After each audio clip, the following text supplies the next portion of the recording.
हाँ, यूपी में चुनाव प्रचार के लिए आए हैं, पीडीएम बनाया है। हाँ। और ये कहा जा रहा है कि आप खुद अपनी पार्टी से कोई कैंडिडेट नहीं लड़वा रहे हैं, सिर्फ मुसलमानों का वोट जो है इससे खराब हो रहा है। तो जो दूसरे लड़ रहे हैं वो क्या कर रहे हैं? वो वोट खराब नहीं कर रहे हैं। हम पीडीएम बनाए हैं, पीडीएम का हिस्सा है और हमारे ही कैंडिडेट हैं और उनके प्रचार के लिए, उनकी कामयाबी के लिए हम आ रहे हैं। वो काम कर रहे हैं तो अगर किसी को पेट में दर्द हो रहा है तो मैं क्या कर सकता हूँ? मोदी जी कह रहे हैं लगातार जो 400 पार, 400 पार अब कहाँ कह रहे हैं? अब कल भी कहा प्रयागराज में उन्होंने। हाँ, कभी कभी बोल देते हैं, मगर असल मुद्दा ये है कि पेट्रोल 100 पार हो चुका है।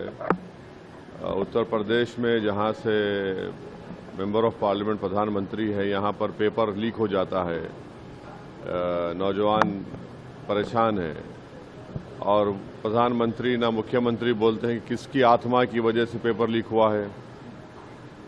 ये नहीं बोला जाता कि प्रधानमंत्री ने विधानसभा के चुनाव में कहा था कि जो छुट्टा जानवर है उसको मैं देख लूंगा। तीसरे फेज में याद होगा आप लोगों को। अभी क्या हो रहा है देखिए, बेरोजगारी, सुनिए, महंगाई इतनी ज्यादा हो चुकी है।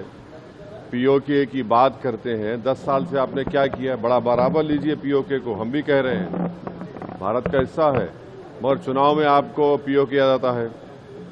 ये सब चीजें हैं जिसकी वजह से लोग परेशान हैं। 10 साल में जो उन्होंने वादे किए वो तमाम के तमाम चौपट हुए, झूठ साबित हुए। हाँ, मुस्लिम आरक्षण का मुद्दा सामने आता दिख रहा है। हाँ, मुस्लिम आरक्षण का मुद्दा सामने वाले हैं, गरीबों का हिस्सा मुसलमानों को देना चाह रहे हैं। पहले तो पहली बात तो ये है कि किसी का आरक्षण छीन कर किसी को नहीं दिया गया।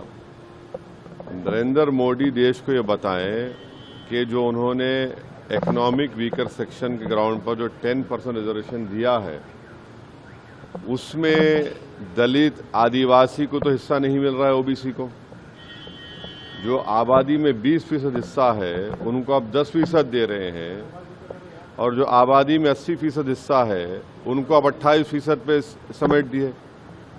तो यही तो सबसे बड़ा धोखा उन्होंने किया है आरक्षण का।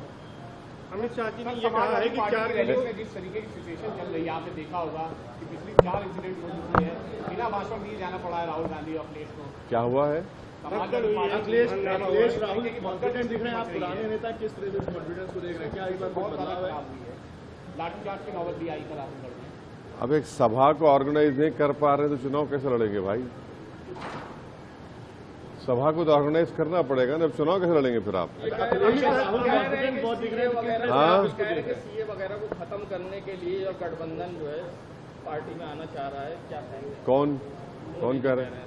क्या कह रहे हैं? सीए को खत्म करना चाहते थे। अरे वो तो सुप्रीम कोर्ट में केस है, हम खुद उसमें पार्टी हैं, तो सुप्रीम कोर्ट देखेगा बस।